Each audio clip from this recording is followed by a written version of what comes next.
محفوظ رہیں۔ محفوظ رہنا بچوں کے لیے بہت اہم ہے۔ ماس بھی محفوظ رہنے کے لیے اپنے والدین کی باتیں غور سے سنتا ہے۔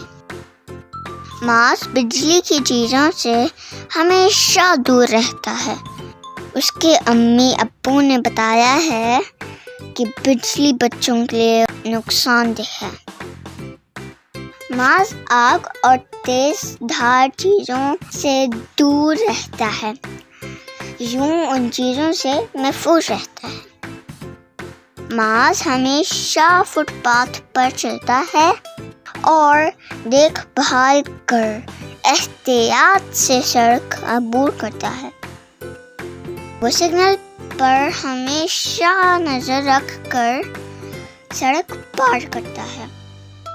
ماس محفوظ رہنے کے لیے اجنبیوں سے کبھی بات نہیں کرتا ہے۔ ماس اپنے والدین سے ہدایت لیتا ہے اور ان پر عمل کرتا ہے۔ اس طرح وہ بہت سی مشکلات سے محفوظ رہتا ہے۔